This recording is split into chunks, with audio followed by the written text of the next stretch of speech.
हाय बच्चों, क्या हाल है। आज हम शुरू करने वाले हैं लेक्चर नंबर 2, जिसमें हम पढ़ेंगे immuno acid, lipid and nucleoside nucleotide के बारे में। ठीक है, तो पिछला लेक्चर जो हमारा था लेक्चर नंबर 1, वो था इंट्रोडक्शन ऑफ बायोमोलिक्यूल्स के बारे में।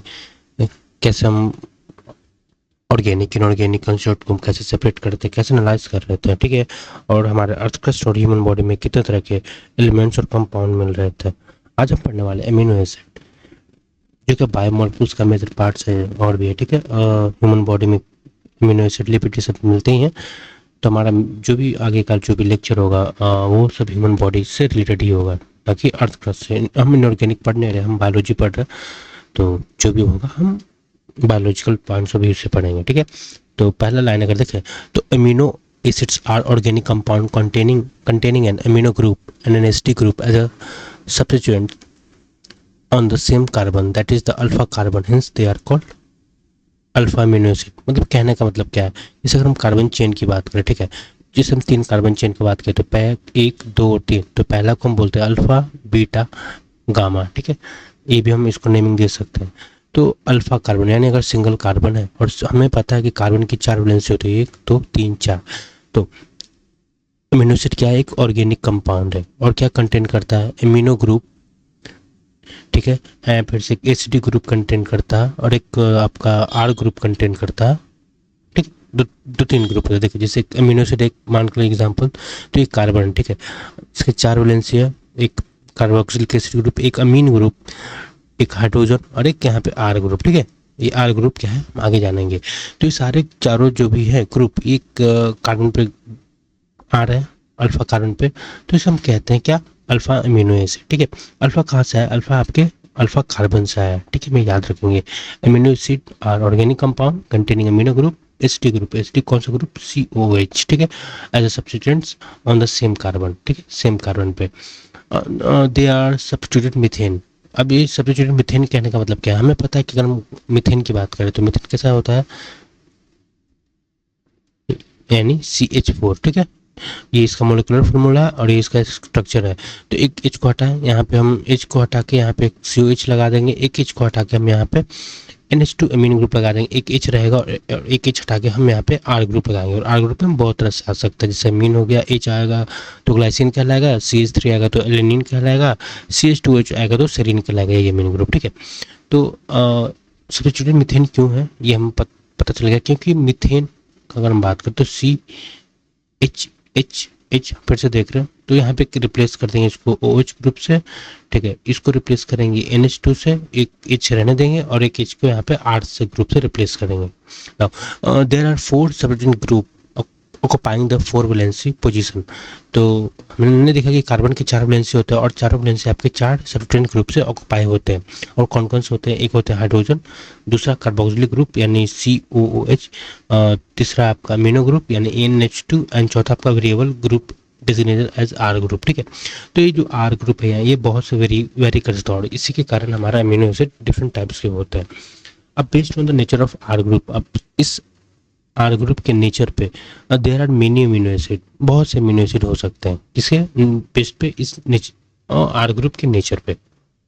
कहने का मतलब क्या है, अगर ये आर को ग्रुप अगर एच से होगा तो ग्लाइसिन कहलाएगा, वही अगर आर ग्रुप रिप्लेस हो जाएगा CH3 से तो एलेनिन कहलाएगा, वही अगर आर ग्रुप रिप्लेस हो जाएगा CH2OH से तो वो सेरीन कहलाएगा। ठीक है, तो however those which occur in protein are only 20 types. तो जो प्रोटीन में होते हैं वो ओनली 20 टाइप्स के होते हैं, यानी आर ग्रुप कितने टाइप्स के होंगे, आर ग्रुप 20 टाइप्स के होंगे जो हमारे प्रोटीन में होते हैं। किस में होते हैं, प्रोटीन में होते हैं, वो हमारे 20 टाइप के ही आर ग्रुप होते हैं। बायोलॉजिकल पॉइंट ऑफ व्यू से पढ़ना है, तो the R group in this protein is amino, यानी जो प्रोटीन में मिलते हैं R group could be as, किस तरह हो सकते हैं, हाइड्रोजन होगा तो हम उसे क्या कहेंगे, ग्लाइसिन, अगर मिथाइल ग्रुप होगा तो उसे कहेंगे एलेनिन, अगर वही अगर हाइड्रोक्सिल मिथाइल होगा उसे कहेंगे सेरीन। जैसे हम एग्जाम्पल देख रहे हैं, तो हाइड्रोक्सिल ग्रुप हमें पता है OH कहते हैं, और ये जगह मिथाइल यानी CH3, अगर इसको हम कंबाइन करेंगे तो एक स्ट्रक्चर बनेगा CH2OH। ठीक है, लेकिन यहाँ पे कंबाइन करेगा फिर एक CC से जब इसे हम जोड़ेंगे तो क्या बन जाएगा, सेरीन। क्या बनेगा, सेरीन। तो हमने देखा कि अमीनो एसिड इसमें कौन कौन सा पॉइंट है। पहला कि अमीनो एसिड क्या है, एक ऑर्गेनिक कंपाउंड है जो कि आपको अमीनो ग्रुप कंटेन करता है, एक एसिडिक ग्रुप कंटेन करता है सिर्फ कार्बन पे, और उस कार्बन को हम क्या कहते हैं, अल्फा कार्बन, जिसकी वजह से हम उस अमीनो एसिड को क्या बोलते हैं, अल्फा अमीनो एसिड। ठीक है, अब इसे और भी अमीनो एसिड को और क्या कहते हैं, हम इसे कहते हैं सब्स्टिट्यूटेड मीथेन। हम याद रखेंगे क्या कहते हैं, सब्स्टिट्यूटेड मीथेन। क्यों, क्योंकि मीथेन का स्ट्रक्चर देखें तो CH, मीथेन ये होता है CH4, और जितने भी सब्स्टिट्यूएंट ग्रुप होते हैं ये H को रिप्लेस करने से ही बनते हैं। और फोर्थ तरह के सब्स्टिट्यूएंट ग्रुप होते हैं, एक होता है हाइड्रोजन, दूसरा कार्बोक्सिलिक ग्रुप, तीसरा अमीनो ग्रुप, एंड एक चौथा जो होता है वो R ग्रुप, जो कि वेरिएबल होता है। और इसी R ग्रुप के नेचर पर different types of amino acid होते हैं। लेकिन वही अगर हम बात करें प्रोटीन में कितने अमीनो एसिड होते हैं, वो आर ग्रुप 20 टाइप्स के होते हैं जो कि प्रोटीन में होता है। ठीक है, तो हमें इस 20 टाइप्स के बारे में मेनली पढ़ना होता है बायोलॉजिकल पॉइंट ऑफ व्यू से। कुछ कुछ एग्जांपल देखिए आर ग्रुप के बारे में, तो अगर आर ग्रुप रिप्लेस करता है ऐसे तो उसे हम कहेंगे ग्लाइसिन। अगर वही आर एच ग्रुप आपका रिप्लेस करता है मिथाइल ग्रुप यानी CH3 से, उसे हम कहेंगे एलेनिन। वही अगर आपका रिप्लेस करता है हाइड्रोक्सिल मिथाइल से, हाइड्रोक्सिल मिथाइल, उसे हम क्या कहेंगे, सेरीन। ठीक है, अब आगे हम देखते हैं। अब the chemical and physical property of amino acid are essentially of the amino carboxylic and the R group। ठीक है, तो जो केमिकल और फिजिकल प्रॉपर्टीज होता है वो आपको किस पे डिपेंड करता है, इम्यूनो ग्रुप पे डिपेंड करता है, कार्बोक्सिलिक ग्रुप पे डिपेंड करता है, और nature of the function of group of R जो ग्रुप था उसके फंक्शनल कैसे हैं, फंक्शनल ग्रुप कैसे हैं, उस पर भी डिपेंड करता है। ठीक है, उस अमीनो एसिड का कैसा फिजिकल प्रॉपर्टी होगा, कैसा केमिकल प्रॉपर्टीज होगा। तो अगर हम बात करें based on the number of amino and carboxylic acid group, कि कार्बोक्सिलिक एसिड का ये जैसे COH ग्रुप और NH2 कितने नंबर में वेरी करते हैं उस अल्फा अमीनो एसिड पे, तो हमें different types of amino acid मिलते हैं। जैसे अगर हम बात करें एसिडिक के बारे में, ठीक है, तो अगर हम जनरल टर्म्स का बात करें तो अगर एसिडिक होगा तो उसमें क्या होगा, COH का जो नंबर होगा वो ज़्यादा होगा। अगर बेसिक होगा तो उसमें आपका अमीनो ग्रुप ज़्यादा होगा। ठीक है, एसिडिक होगा तो उसमें COH ग्रुप ज़्यादा होगा। न्यूट्रल में क्या होगा कि आपका जो होगा NH2 यानी amino group equal to COH group number में होगा। ठीक है, एरोमेटिक एसिड में आपका एरोमेटिक बेंजीन रिंग प्रेजेंट होगा। ठीक है, जैसे हम बात करें पहला एग्जांपल यानी एसिडिक कहने तो एक ग्लूटामिक एसिड अगर देखेंगे कौन सा है, ग्लूटामिक एसिड अमीनो एसिड है। ठीक है, तो 1 और 2 इसमें कितना है, कार्बोक्सिलिक ग्रुप 2 है, जबकि अमीन ग्रुप कितना 1 है। तो एसिडिक ग्रुप इसमें ज़्यादा है तो इस वजह से अमीनो एसिड कैसा होगा, आपका एसिडिक होगा, ग्लूटामिक एसिड। और अगर हम लाइजीन का बात करें तो लाइजीन में आपका COH ग्रुप कितना है, 1, और अमीनो ग्रुप कितना है इसमें 2, तो ये कैसा हो जाएगा, ये बेसिक हो जाएगा। ठीक है, वही अगर हम वेलिन का बात करें तो इसमें COH ग्रुप कितना है, 1, और अमीनो ग्रुप कितना 1, तो इसमें COH ग्रुप और NH2 ग्रुप क्या है, बराबर, तो कैसा हो जाएगा, न्यूट्रल हो जाएगा। कैसा हो जाएगा, ये न्यूट्रल होगा। ठीक है, ये कैसा हो जाएगा, बेसिक, क्योंकि इसमें बेसिक क्यों होगा, क्योंकि इसमें जो आपका अमीन ग्रुप है वो ज़्यादा है किसी COH ग्रुप से। और ये एसिडिक क्यों होगा, क्योंकि इसमें COH ग्रुप जो है वो ज़्यादा है किससे, अमीन ग्रुप से, यानी ये कैसा हो जाएगा, एसिडिक। तो कोई भी अमीनो एसिड एसिडिक और बेसिक कैसे वो हम डिपेंड करता है कि उसके जो नंबर ऑफ अमीनो ग्रुप और कार्बोक्सिलिक ग्रुप कितना है। ठीक है, न्यूट्रल में तो बराबर होंगे, और में ठीक है, और aromatic compound aromatic amino acid में क्या होगा, आपको बेंजीन रिंग प्रेजेंट होगा। जैसे कि एग्जांपल हम बात करें फिनाइल एलेनिन के बारे में, तो ये देखिए CH2 ये आपका 1 2 3, अगर इसको हम एक्सपेंड कर तो क्या हो जाएगा, एक H यहाँ हो जाएगा, COH यहाँ पे होगा, NH2 यहाँ हो जाएगा, और एक आपका ये मिथाइल बेंजीन आपका यहाँ होगा। तो ये होगा फिनाइल एलेनिन का एग्जांपल है। टायरोसिन का ये R ग्रुप है, देखिए, और ये आपका ट्रिप्टोफैन का R ग्रुप है ये। ठीक है, ये ट्रिप्टोफैन का R ग्रुप है, तो ये R ग्रुप डिफर कर रहा है। ठीक है, तो R ग्रुप पे डिफर करने पे भी हमारा पता है कि हमारा अमीनो एसिड का नेचर बदल जा रहा था। Now, a particular property of amino acid is the ionizable nature of the NH2 group and CH2 group। यानी इसका पर्टिकुलर प्रॉपर्टी क्या है अमीनो एसिड का, कि ये जो भी आपका ग्रुप है NH2 and CH2 आपका कैसा है, आयनाइजेबल है, और जिसकी वजह से ये जो आयन फॉर्म करता है उस आयन को हम क्या कहते हैं, ज्यूटर एनायनिक फॉर्म। अभी किस तरह फॉर्म करता है हम बात करें तो देखिए, जैसे कि आपका CH2 और OH ग्रुप है। ठीक है, ठीक है, अब यहाँ पे एक H+ इनके पास हमें पता है कि एक लोन पेयर होता है, और H+ जब यहाँ पे आएगा तो क्या है, H+ यहाँ पे जब अटैच करेगा अमीनो ग्रुप से तो यहाँ पे NH3 और H+ आएगा। फिर वही अगर सेम यहाँ से H+ क्या करता है, यहाँ से अगर रिमूव होके इस पे आता है। ठीक है, तो सिंपल है, वही अगर H ग्रुप यहाँ से हटेगा तो ये कैसा पड़ जाएगा, नेगेटिव आयन बन जाएगा, नेगेटिव आयन। ये कैसा बन जाएगा आपका पॉजिटिव आयन, और ये कैसा है आपका न्यूट्रल है, न्यूट्रल क्यों है? क्योंकि इसमें पॉजिटिव और नेगेटिव दोनों बराबर है, जबकि इसमें चार्ज दोनों इक्वल है, जबकि इसमें क्या है, नेगेटिव चार्ज ज़्यादा है, तो ये कैसा नेगेटिव आयन है, और ये कैसा NH3 प्लस CH ग्रुप, यहाँ पे पॉजिटिव ज़्यादा है, तो ये कैसा है, बेसिक है। बेसिक भी कह सकते हैं, ये आपका एसिडिक है। नेगेटिव ग्रुप कैसा है, ये एसिडिक फॉर्म कर रहा है। तो इस तरह ड्यूटेनाइनिक फॉर्म में होता है। तो इस स्लाइड में हमने क्या क्या देखा, स्लाइड में हमने देखा कि अमीनो एसिड्स का जो नेचर और फिजिकल और केमिकल प्रॉपर्टीज आपका डिफरेंट कर सकता है, आपके किस पे डिपेंड करता है, अमीनो ग्रुप पे, कार्बोक्सिलिक ग्रुप पे और आर ग्रुप के फंक्शनल पे। अगर अमीनो ग्रुप और कार्बोक्सिलिक एसिड ग्रुप के नंबर पे हम बात करें तो अमीनो एसिड आपका एसिडिक हो सकता है, बेसिक हो सकता है, न्यूट्रल हो सकता है। जैसे एग्जाम्पल का बात करें, एसिडिक कौन सा है, ग्लूटामिक एसिड, बेसिक कौन सा है, लाइसिन जिसमें, और न्यूट्रल कौन सा है, वेलिन। वही अगर हम बात करें एरोमेटिक कंपाउंड, यानी ये आर ग्रुप के नेचर पे है, तो आर ग्रुप के नेचर पे देखिए पर different types of amino acid है, जिसमें से फिनाइल एलानिन, टायरोसिन और ट्रिप्टोफैन, ये 3 एग्जाम्पल है, हम तीनों एग्जाम्पल याद रखेंगे।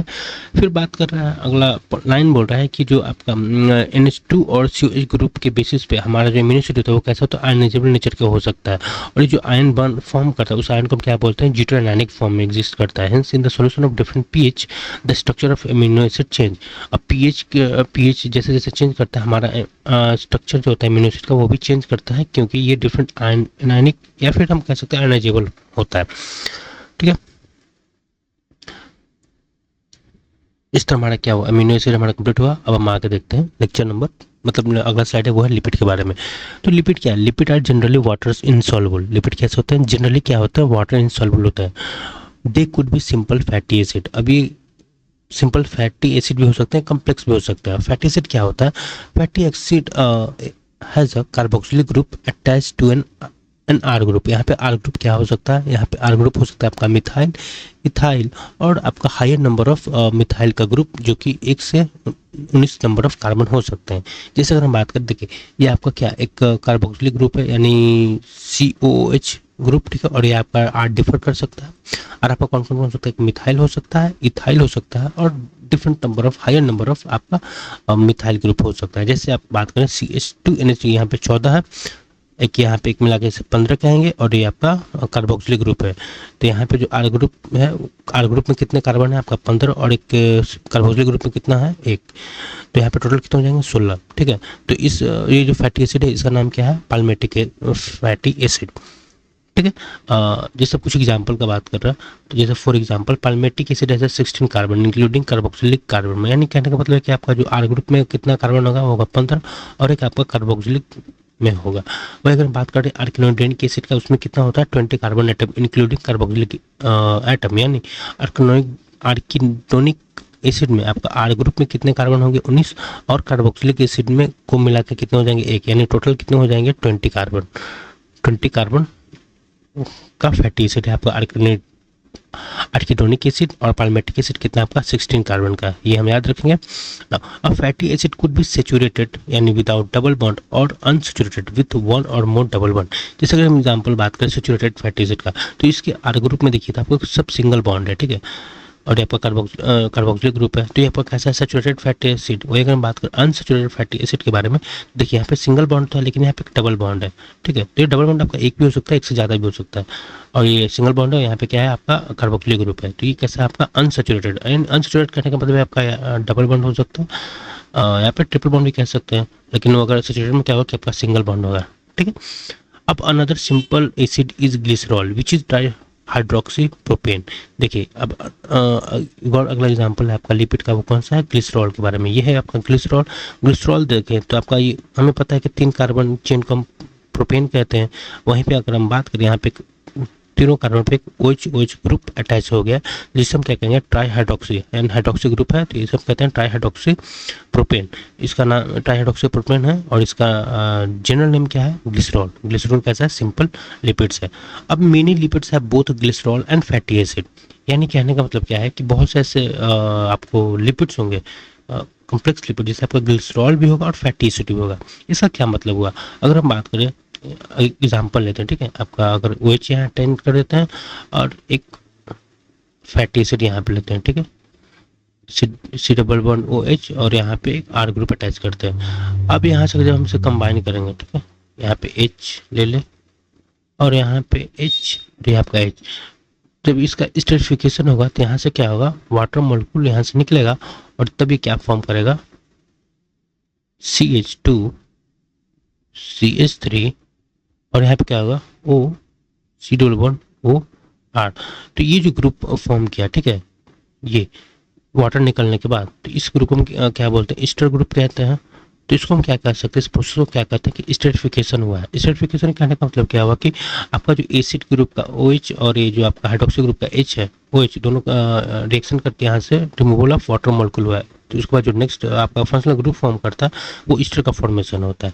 तो ये बोल रहा है कि many lipids have both glycerol and fatty acid.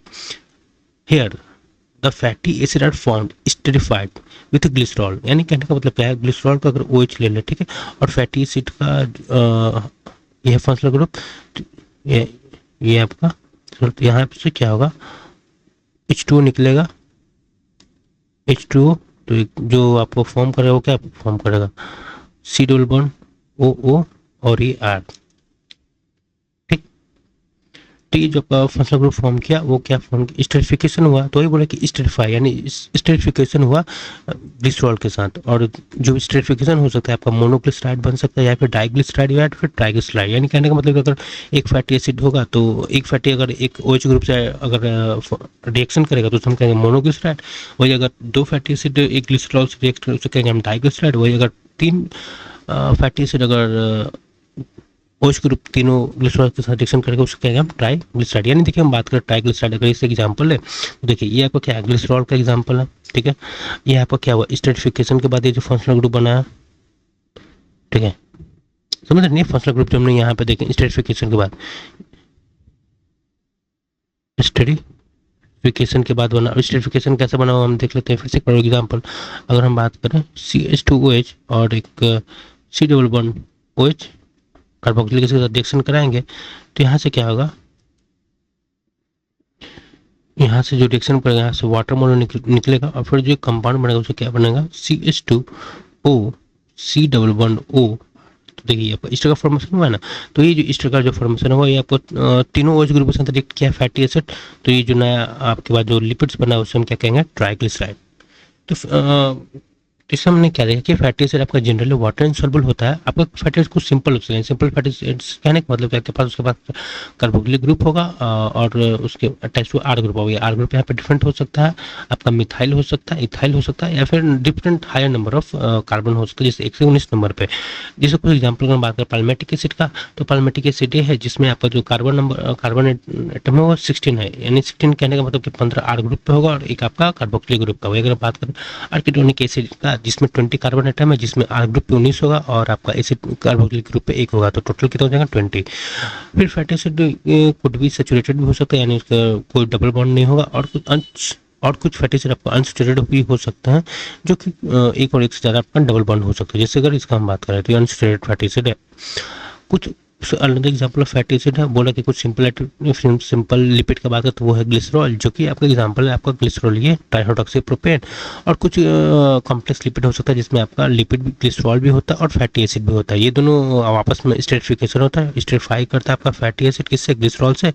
तो उसके बाद जो लिपिड्स बनता है उसमें या तो मोनोग्लिसराइड हो सकता है या फिर डाइग्लिसराइड या फिर ट्राइग्लिसराइड। अगर एक OH ग्रुप के साथ अगर एक फैटी एसिड आप रिएक्ट करेगा उसको हम कहेंगे मोनोग्लिसराइड। अगर दो OH ग्रुप के साथ रिएक्शन करेगा उसको कहेंगे हम डाइग्लिसराइड। अगर तीनों OH के साथ अगर रिएक्शन करता है फैटी एसिड तो हम कहेंगे ट्राइग्लिसराइड। यहाँ पर एग्जांपल है आपका ट्राइग्लिसराइड का, जिससे हम बात करें OH ग्रुप अगर ग्लिसरॉल का बात करते हैं 1 2 3 के साथ आपका 3 फैटी एसिड रिएक्शन किया है, स्टेरिफिकेशन आपका ईस्टर फंक्शनल ग्रुप है ये तीनों, और ये आपका क्या बना, ट्राइग्लिसराइड।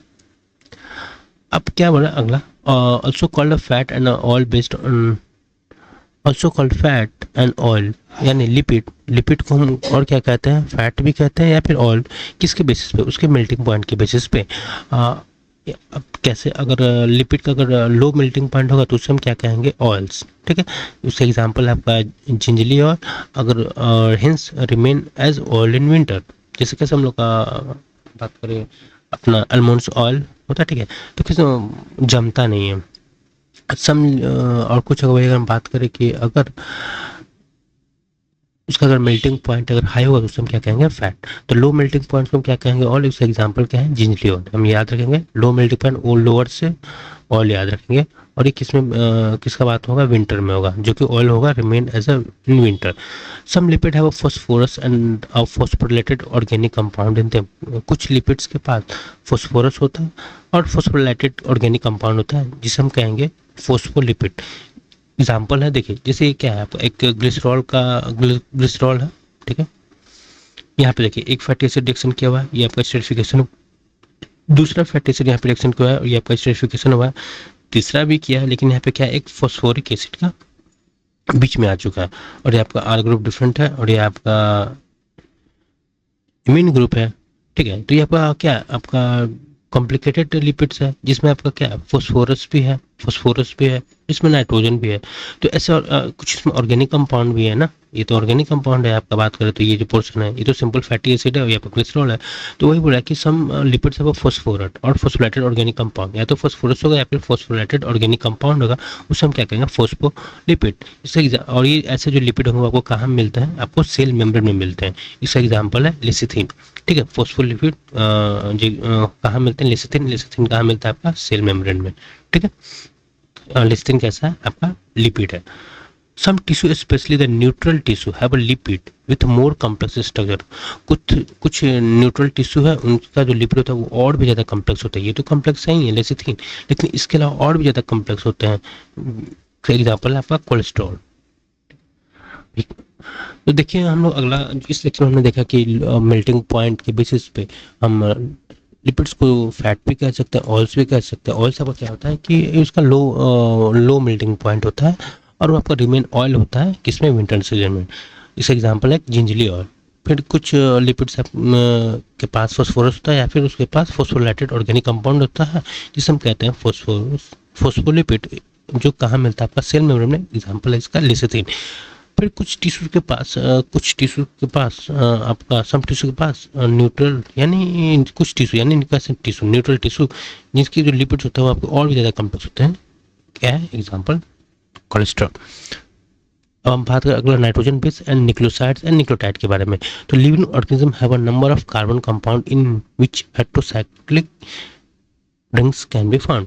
तो बोला कि लिविंग ऑर्गेनिज्म के पास बहुत से ऐसे कंपाउंड होते हैं, कैसे कार्बन कंपाउंड, जिसका जो रिंग होगा वो होगा हेटेरोसाइक्लिक। यानी हेटेरोसाइक्लिक कहने का मतलब क्या हुआ कि अगर पूरा 1 2 3 4 5, अगर हम रिंग बना है 5 कार्बन का, अगर सारे इसमें कार्बन ही है, कार्बन से अटैच है, तो ये कैसा होगा, होमोसाइक्लिक। अगर हम बात करें 1 2 3, अगर हमें नाइट्रोजन डाल दें तो ये जो डिफरेंट अदर देन कार्बन आ गया, तो ये कैसा हो जाएगा, हेटेरोसाइक्लिक। यानी यहाँ पे जो कार्बन चेन है वो एक कार्बन रिप्लेस हो गया नाइट्रोजन से, तो कैसा हो जाएगा, हेटेरोसाइक्लिक है।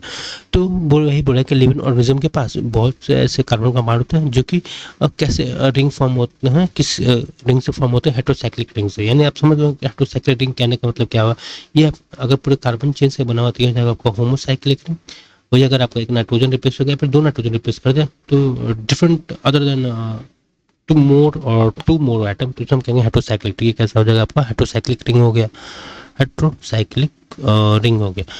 तो जिस एग्जांपल क्या हो गया, सब नाइट्रोजन बेस। यानी नाइट्रोजन बेस का बात करें तो देखिए एक नाइट्रोजन है, 2 नाइट्रोजन है, ठीक है, एक नाइट्रोजन है, 2 नाइट्रोजन इसके रिंग पे, तो ये कैसा हेटेरोसाइक्लिक रिंग है। तो ही बोल रहा है कि कुछ नाइट्रोजन बेस का हम बात करें जो कि अब कैसा हेटेरोसाइक्लिक रिंग से है, कैसे adenine, guanine, cytosine, uracil and थाइमिडिन। ये क्या है आपका, नाइट्रोजन बेस है, नाइट्रोजन बेस।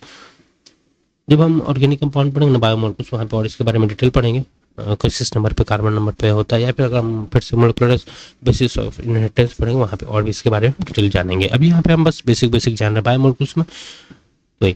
तो बोले कि नाइट्रोजन बेस आपका कैसा हेटेरोसाइक्लिक रिंग से फॉर्म होते हैं। जैसे कुछ एग्जांपल दिया हुआ है आपका, एडेनिन जो कि प्यूरिन है, एडिनोसाइन, ये तो आपका न्यूक्लियोसाइड्स है। नाइट्रोजन बेस का एग्जांपल है ये आपका यूरासिल एंड एडेनिन। यानी प्यूरिन और पायरिमिडिन 2 तरह का नाइट्रोजन बेस होता है, तो उसमें प्यूरिन का एग्जांपल एडेनिन और पायरिमिडिन का एग्जांपल यूरासिल। तो अगर हम बात करें साइटोसिन और थाइमिन का, तो ये आपका किसका एग्जांपल है, आपका पायरिमिडिन का। वही अगर एडेनिन, गुआनिन और यूरासिल, ये किसका एग्जांपल है, आपका प्यूरिन का। तो प्यूरिन का 3 एग्जांपल है, एक एडेनिन है, यहाँ पे मैं लिख सकता हूँ, एक आपका गुआनिन है, और एक आपका कैसा है, एक और है यूरासिल। वही अगर पायरिमिडिन का बात करते हैं कि पायरिमिडिन का बात करें तो ये आपका क्या है, साइटोसिन साइटोसिन और आपका थायमी। ये यूरासिल आपका ये एग्जाम्पल गलत दिया हुआ, ठीक है, क्योंकि यूरासिल तो आपका प्यूरिन का एग्जाम्पल होता है। When found attached to a sugar, they are called nucleosides। वही अगर हम बात करें कि ये अगर आपका नाइट्रोजन बेस अगर शुगर से अटैच होगा तो इसे हम क्या कहेंगे, न्यूक्लियोसाइड। यानी हम देखिए शुगर कहने का मतलब क्या, देखिए आपका शुगर है, ये आपका ग्लूकोज है C6H12O6, ये आपका राइबोज है आपका, ये आपका 5 6 मेम्बरिंग है, यानी इसमें 5 कार्बन होगा, लेकिन एक हेट्रोसाइक्लिक रिंग थी, ऑक्सीजन होगा, लेकिन 5 कार्बन है।